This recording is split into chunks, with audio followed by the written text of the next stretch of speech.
बच्चे देखते हैं क्वेश्चन में क्या गिवन है।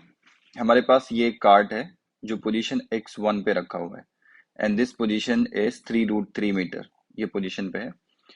अब इस कार्ड पे हम एक स्ट्रिंग के थ्रू फोर्स लगा रहे हैं जो कि टेंशन के फॉर्म में है और इस पर फोर्स कांस्टेंट है, मींस टेंशन कांस्टेंट है, दैट इज 50 न्यूटन। ये क्वेश्चन में गिवन है और इस फोर्स के थ्रू इस कार्ड को हम x1 पोजीशन से x2 पोजीशन तक इस डायरेक्शन में ऐसे लेकर आ रहे हैं। तो आप स्ट्रिंग पे ऐसे फोर्स लगा रहे हो यहाँ से और ये कार्ड आगे मूव कर रहा है x1 पोजीशन से x2 पोजीशन तक। तो हमें कैलकुलेट करना है कि x1 पोजीशन से x2 तक आने में कितना काइनेटिक एनर्जी का चेंज आएगा। So initial position is x1। यहाँ मान लेते हैं काइनेटिक एनर्जी है, काइनेटिक एनर्जी इनिशियल। जब ये पहुंच जाएगा x2 पॉइंट पे तो यहाँ पर मान लेंगे काइनेटिक एनर्जी फाइनल। तो देखते हैं इस क्वेश्चन को हम कैसे सॉल्व करेंगे। अच्छा, फ्रिक्शन इस क्वेश्चन में कहीं पर नहीं है और स्ट्रिंग एंड पुली मासलेस। इस क्वेश्चन में हम यूज करेंगे work energy theorem. So according to work energy theorem, जो किसी सिस्टम पे टोटल वर्क होता है वो चेंज इन काइनेटिक एनर्जी के इक्वल होता है। So total work equals the change in kinetic energy, means kinetic energy final minus kinetic energy initial. तो हमें कैलकुलेट करना है final minus initial kinetic energy. It means हमें total work on this card calculate करना है। इस card पे work सिर्फ टेंशन का हो रहा है क्योंकि नॉर्मल और mg दोनों का जो डायरेक्शन है डिस्प्लेसमेंट से परपेंडिकुलर है। तो इस कार्ड पे ओनली टेंशन का वर्क है। सो टोटल वर्क सिर्फ टेंशन का वर्क होगा। So the tension work done by tension equals the change in kinetic energy. तो फाइनली हमें कैलकुलेट क्या करना है, हमें change in kinetic energy calculate करना है। इट मींस हमें work done by tension calculate करना है। तो आपको यहाँ पर इस बात पे फोकस करना है कि how to calculate the work done by tension. अब हम ये कैसे कैलकुलेट करेंगे, तो आप ये देखो टेंशन एक कांस्टेंट फोर्स है जो स्ट्रिंग के अलोंग लग रहा है और ये स्ट्रिंग का पोजीशन जैसे जैसे कार्ड आगे बढ़ रहा है वो चेंज हो रहा है।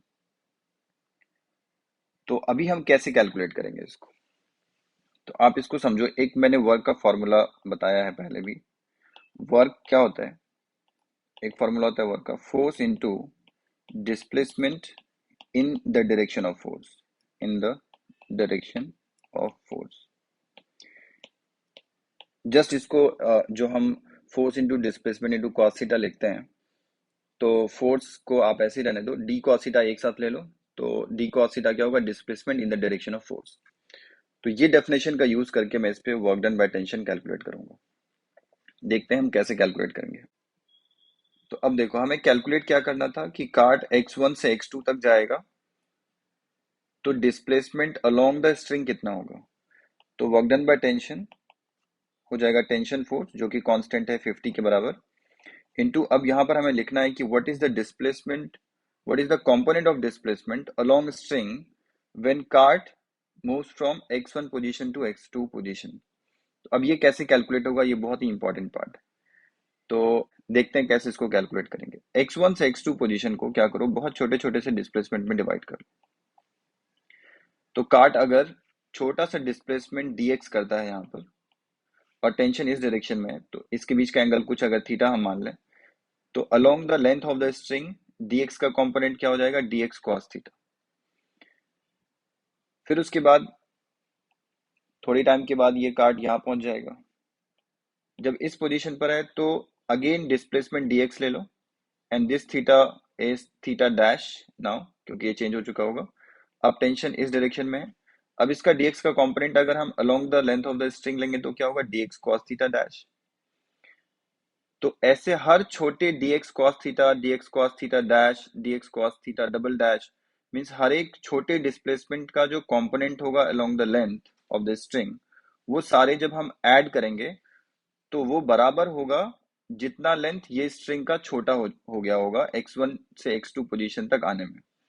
तो अभी ये देखो, अभी हमें जस्ट ये देखना है कि जब ये कार्ड x1 पोजीशन से x2 पोजीशन तक आएगा तो लेंथ जो स्ट्रिंग का है वो कितना शॉर्ट हो चुका होगा, वही डिस्प्लेसमेंट होगा इस कार्ड का along the length of the string, और वही हम यहाँ पे पुट करेंगे।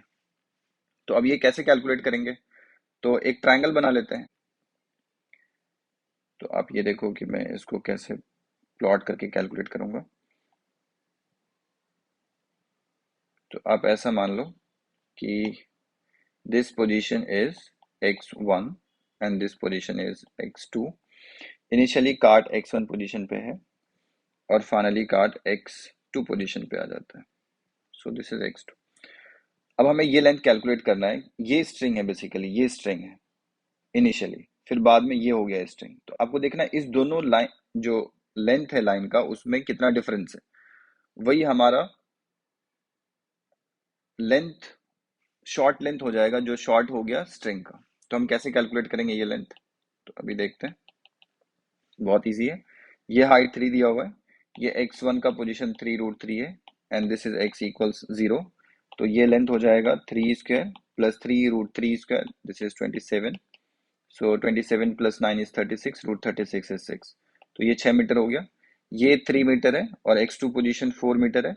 तो ये वाला जो लेंथ होगा, ये लेंथ हो जाएगा √3 स्क्वायर प्लस 4 स्क्वायर, जो कि बराबर होता है 5 मीटर। सो कितना लेंथ शॉर्ट हो गया, 6 metre minus 5 metre. So short length is 6 minus 5, that is 1. So work done by tension equals 50 into 1. So it is 50 joule. तो work done by tension 50 joule है and according to work energy theorem ये बराबर था change in kinetic energy के, और हमें change in kinetic energy he calculate करना था। So answer is 50 joule.